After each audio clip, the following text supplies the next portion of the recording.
목요일에 만나는 소중한 당신의 이야기 목소리.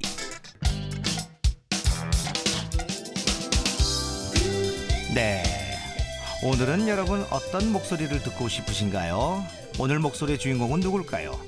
산업 현장에서 안전보다 중요한 거가 있을까요? 없을까요? 당연히 없겠죠. 건강한 일터를 만들기 위해서 애쓰고 계시는 분들 만나보도록 하겠습니다. 그중에서 오늘은 대한산업보건협회 백헌기 회장님 나오셨습니다. 안녕하세요. 네, 안녕하세요. 네, 반갑습니다. 대한산업보건협회가 생소한 청취자분들도 계실 텐데 대한산업보건협회 어떤 역할을 하는 곳인지 회장님께서 직접 좀 소개 좀 해주시죠. 네, 대한산업보건협회는 1947년 조선산업보건협회로 창립해 77년 역사를 가진 산업안전보건 분야 종합서비스 기관입니다.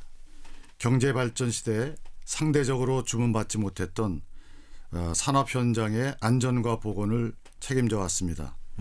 지금은 근로자의 건강진단, 쾌적한 작업 환경 조성, 노동자의 건강관리하는 보건관리 위탁 업무, 교육사업 등을 수행하고 있습니다. 네, 건강한 일터는 뭐 당연히 일하시는 분들 모두에게 중요하겠죠.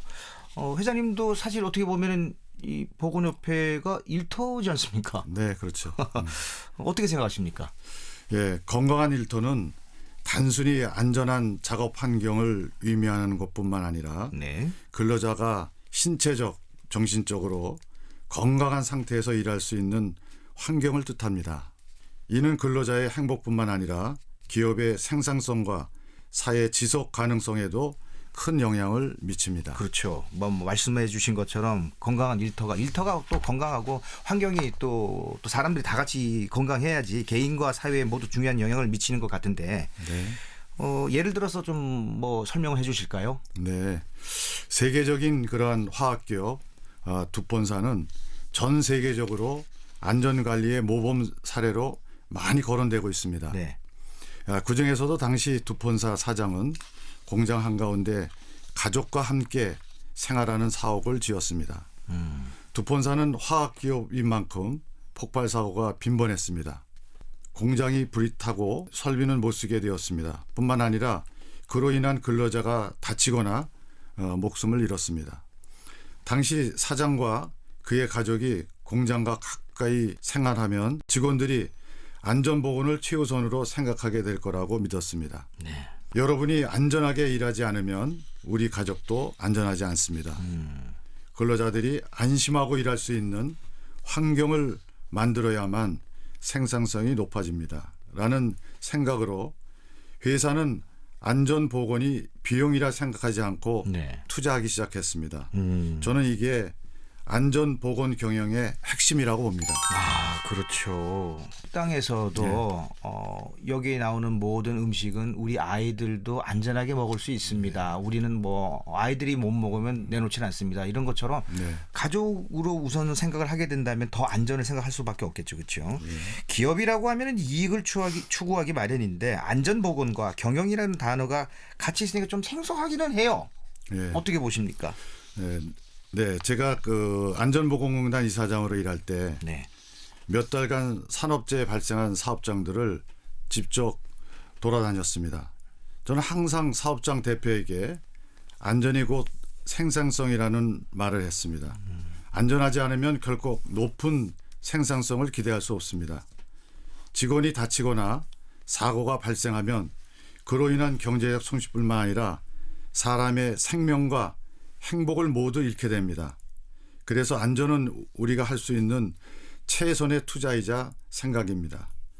그리고 중요한 것은 안전을 의무적으로 강요하는 것이 아니라 네. 모든 직원이 스스로 그 가치를 이해하고 실천할 수 있도록 하는 것이 사업주의 의무라고 생각합니다. 생각보다 여러분들이 생각하시는 것보다 이 대한산업보건협회가 역사가 꽤 되었어요.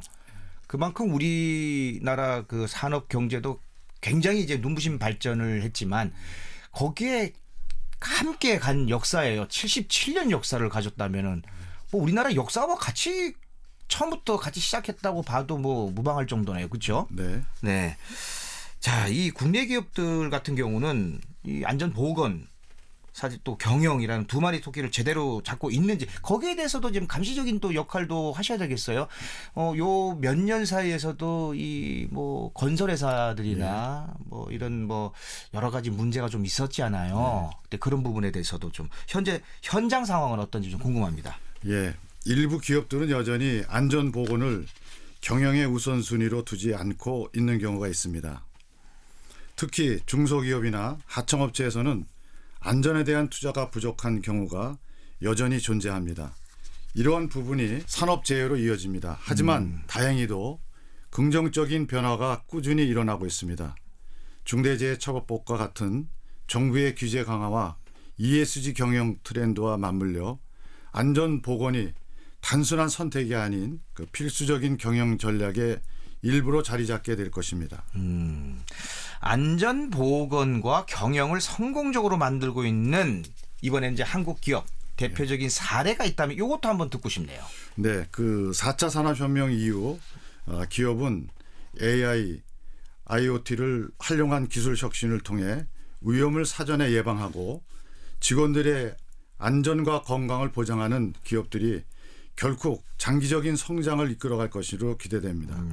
따라서 한국 기업들이 안전과 경영 이 두 마리 토끼를 잡기 위해 더욱 노력할 것이고 이 변화는 더 나은 미래를 만들어갈 것입니다. 네.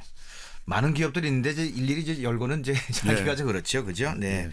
예전보다도 또 훨씬 더 많아졌고 관심도 있고 이제는 이제 그런 부분들이 이제 기본으로 돼 있는 거죠. 예. 네, 맞습니다. 자, 그렇다면 건강한 일터를 만들기 위해서 회사와 함께 기업과 근로자들 어떤 노력을 해야 할까요? 네, 우선 기업은 근로자의 안전과 건강을 네. 경영의 최우선 가치로 삼아야 합니다.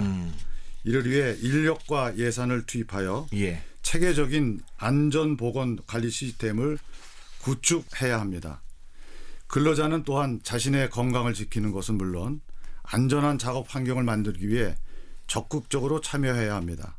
정부도 다양한 지원책을 마련해서 특히 중소기업을 위한 안전장비나 교육 사업에도 지원을 해야 할 것입니다. 알겠습니다. 지금 대한산업보건협회에서만 계셨던 게 아니고 지금 뭐 보니까 예전에 이제 한국노총 사무총장도 하셨고요. 예. 산업안전보건공단 이사장도 하셨고요. 예. 안전생활실천시민연합 공동대표. 예, 예. 이 여태까지 이력을 보게 되면은 안전과는 뗄래야 뗄 수 없는 관계 같아요. 그렇죠? 예, 예. 네. 그러면 지금 거의 한 몇 년 정도 이쪽에 다 몸담고 계셨던 거예요? 예, 그 한국노총에 있을 때도 이제 근로자들의 건강을 위해서 일했고, 예. 뭐 이때가 몇 년 전이었어요? 그때가 한 20여 년 전이니까요. 네. 예, 그때부터 계속 지금까지. 예. 20여 년간. 네. 끝으로 청취자 여러분께 전하고 싶은 메시지가 있으면 뭐가 있을까요? 직업은 단순히 생계를 위한 수단이 아니라 삶의 가치를 실현하는 중요한 요소입니다.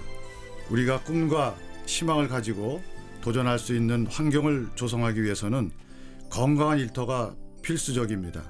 모두가 힘을 모아 건강하고 안전한 일터를 만들어 나가길 바랍니다. 네, 한 가지만 더요. 대한산업보건협회는 지속적으로 어떤 역할을 하실 건지 앞으로 이제 계획과 목표가 있다면 뭔지 이것도 여쭤볼게요. 예, 협회는 일하는 사람들의 건강과 안전한 작업 환경을 위해 최선의 노력을 해왔습니다. 네. 우리가 가는 길이 우리나라 산업보건이 기준이라는 자긍심으로서 지속적인 도전과 혁신을 통해 산업 현장의 밝은 미래를 만들어갈 것입니다. 오늘 교통방송 TVN 교통방송에 출연한 계기로 우리 많은 분들이 대한산업보건협회 어떤 일을 하고 있는지 또 어떠한 일을 해왔는지 또 지금의 우리 회장님 백헌기 회장님이 지금 또 앞으로 또 어떤 일을 하는지 또 좀 더 눈과 귀를 갖다 귀 기울여서 또 지켜볼 듯합니다. 앞으로도 건강한 생활 하시고요. 많은 또 도움을 주기 바라겠습니다. 네, 오늘 나와주셔서 감사합니다. 오늘 말씀 감사합니다. 네, 감사합니다. 대한산업보건협회 백헌기 회장님과 이야기 나눠봤습니다.